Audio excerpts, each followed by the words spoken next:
پیارے ناظرین، السلام علیکم ورحمۃ اللہ وبرکاتہ۔ جیسا کہ آپ تھمبنیل میں دیکھ رہے ہیں کہ 40 دن حضور صلی اللہ تعالیٰ علیہ وسلم نے حضرت شاہ عالم رحمۃ اللہ علیہ کی شکل میں پڑھایا۔ واقعہ کچھ یوں ہے کہ حضرت سیدنا شاہ عالم رحمۃ اللہ علیہ بہت بڑے عالم دین اور پائے کے ولی اللہ تھے۔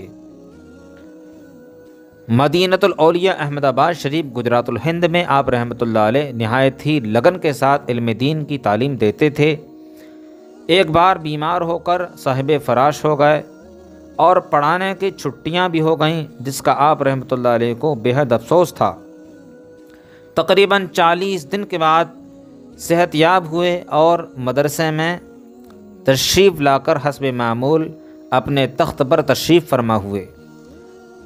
40 دن پہلے جہاں سبق چھوڑا تھا وہیں سے پڑھانا شروع کیا۔ طلباء نے متعجب ہو کر عرض کی، حضور آپ رحمۃ اللہ علیہ نے یہ مضمون تو بہت پہلے پڑھا دیا ہے، گزشتہ کل تو آپ رحمۃ اللہ علیہ نے فلاں سبق پڑھایا تھا۔ یہ سن کر آپ رحمۃ اللہ علیہ فوراً مراقب ہوئے۔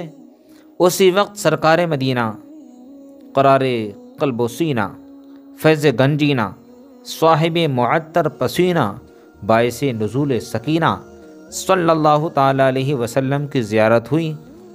سرکار صلی اللہ تعالیٰ علیہ وسلم کے لبہائے مبارکہ کو جنبش ہوئی، مشک بار پھول جھڑنے لگے اور الفاظ کچھ یوں ترتیب پائے: شاہ عالم، تمہیں اپنے اسباق رہ جانے کا بہت افسوس تھا، لہٰذا تمہاری جگہ، تمہاری صورت میں تخت پر بیٹھ کر روزانہ سبق پڑھا دیا کرتا تھا۔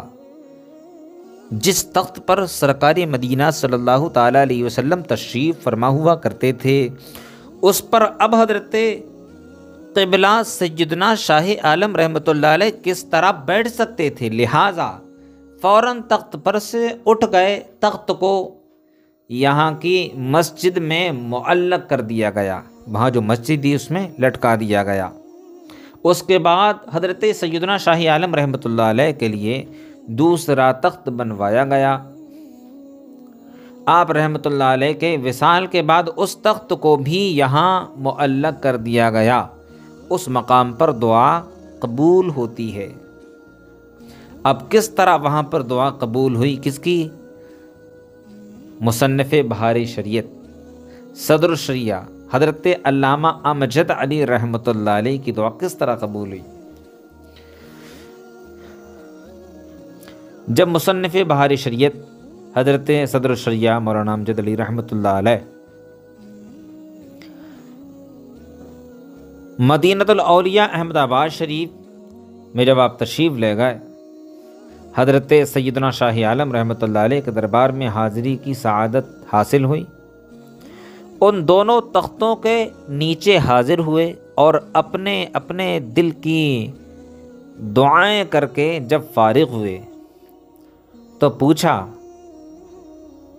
پیر طریقت حضرت علامہ مولانا حافظ قاری محمد مصلح الدین صدیقی جو خلیفہ ہیں حضرت علامہ امجد علی رحمۃ اللہ علیہ صدر شریعہ رحمۃ اللہ علیہ کے جو خلیفہ ہیں، دونوں لوگوں نے دعائیں کی۔ جب فارغ ہوئے تو انہوں نے اپنے پیر و مرشد سے پوچھا، عرض کی کہ حضور آپ رحمۃ اللہ علیہ نے کیا دعا مانگی؟ فرمایا، ہر سال حج نصیب ہونے کی۔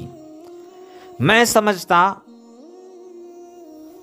کہ حضرت کی دعا کا منشا یہی ہوگا کہ جب تک زندہ رہوں حج کی سعادت ملے، لیکن یہ دعا بھی خوب قبول ہوئی کہ اسی سال حج کا ارادہ فرمایا۔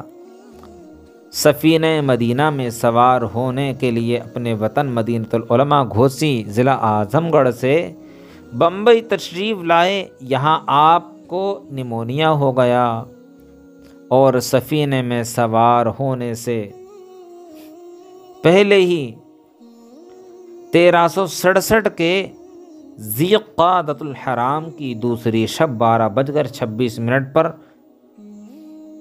بمطابق 6 ستمبر 1948 کو آپ وفات پا گئے۔ انا للہ و انا الیہ راجعون۔ مدینے کا مسافر ہند سے پہنچا مدینے میں، قدم رکھنے کی نوبت بھی نہ آئی تھی سفینے میں، سبحان اللہ۔ مبارک تخت کے تحت مانگی ہوئی دعا کچھ ایسی قبول ہوئی کہ اب آپ رحمۃ اللہ علیہ انشاءاللہ عز و جل قیامت تک حج کا ثواب حاصل کرتے رہیں گے۔